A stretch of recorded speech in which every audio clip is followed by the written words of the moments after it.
Allez, on revient sur le fameux dossier du Stade national avec vous, Grégory Yenko. Bonjour. Le dossier qui refait donc surface dans l'agenda politique. Non, le nouveau stade qui devait s'installer sur le parking C ne va pas voir le jour comme par magie. Mais c'est aujourd'hui le stade Roi-Baudouin qui fait parler. Sa rénovation fait toujours l'objet de discussions. Mais il y a une échéance importante, la Coupe du monde de foot féminin. Attention, en 2027. Pourquoi le stade doit-il être rénové ? Tout simplement parce qu'il vieillit. Ce stade qui a été construit entre 93 et 98, il n'y a pas eu beaucoup de rénovation depuis lors. Il était certes au top lors de l'Euro de football en 2000, on s'en souvient, mais depuis lors, il devient de plus en plus vétuste. En 2015, Alain Courtois avait même annoncé la suppression du stade pour laisser place au futur stade national sur le parking C. On sait bien ce qu'il en est advenu.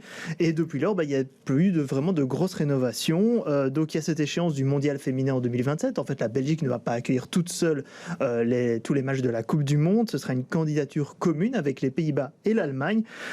Mais voilà, il faut des stades. Actuellement, donc, il y a les stades de Gand et de Bruges. Et à Bruxelles, le stade Roi-Baudouin. Mais pour cela, il faut une rénovation des vestiaires, des sièges, la sécurité des entrées pour qu'ils soient aux normes de l'UEFA, de la Fédération européenne de football. Et ce projet de rénovation doit être présenté d'ici 2023. Le dépôt officiel des candidatures auprès de la FIFA, cette fois la Fédération internationale de football. Mais pour ça, évidemment, il faut des financements. Voilà, donc on comprend que le temps presse, mais donc la ville de Bruxelles, elle serait prête à investir, mais pas à n'importe quel prix. Non, voilà, donc la ville de Bruxelles a déjà annoncé donc 600 000 € pour rénover les vestiaires et la salle de presse, 2 millions d'euros pour renouveler la piste d'athlétisme, parce qu'il y a toujours le Mémorial Van Damme qui se déroule toujours au stade Roi-Baudouin. Là, le début des travaux est prévu fin octobre pour s'achever au printemps 2023. Mais selon l'Union belge de football, il faudrait 60 millions d'euros pour rénover complètement le stade. Alors le CEO de l'Union belge, Peter Bossart, avait dit qu'il avait des contacts politiques avec le CDNV et l'OpenVLD en Flandre, avec le MR et le PS en Wallonie, pour obtenir des garanties du fédéral. Mais depuis lors, évidemment, il y a eu la crise du Covid.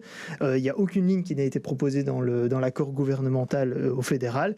Et du coup, c'est le silence radio. Et au niveau de la région bruxelloise aussi, on ne veut pas rajouter du budget là-dedans, vu tout ce qui s'est passé avec le stade national. Donc ça demande des négociations politiques très compliquées. Oui, donc chat échaudé craint l'eau froide. Ouais, exactement. Et donc, l'eau chaude, non ? Oui.